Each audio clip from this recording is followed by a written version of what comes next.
Ռոբերտ Քոչարյանի աջակցությունը կօգնի, թե կխանգարի Սամվել Կարապետյանին Փաշինյանին հեռացնելու գործ։ Սամվել Կարապետյանը ով է։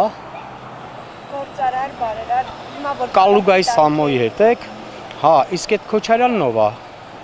Շուտվանից է եղել այդտեղ պրեզիդենտ։ Ես պրոստը Ռուսաստանի մարդ եմ։ Ռոբերտ Քոչարյանին չեք ճանաչում։ Հա, այն որ Պուտինի ձևերն էր անում, սա, հա, ճոկեցի։ Ռոբերտ Քոչարյանը սիմպաթիչն է, բայց ասենք Կալուգայի Սամոն մերոնքական է։ Բայց կհաջողվի նրա աջակցությունը, որ հեռացնեն Փաշինյանին։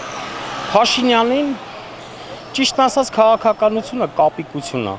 Փաշինյանը ինքն էլ է շատ լավ հասկանում, թե Ռուսաստանի, թե Թուրքիայի, Ադրբեջանի, Վրաստանի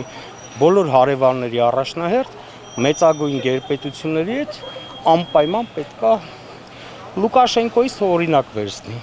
Կապ չունի, ուզում է Փաշինյանը լինի ազգանուն, ուզում է Պողոսյան լինի։ Պրոստը մեր Հայաստանը մի թիքյա տեղ է։ Բոլորի հետ հարկավոր է լավ բարի դրացիական հարևանություն անել, առևտուր անել, որպեսզի զարգանա մեր պետությունը։ Նենց որ հուսով եմ Հայաստանը շատ լավ պայծառ ապագա կունենա, եթե գայեշնիկները չկանգնացնեն։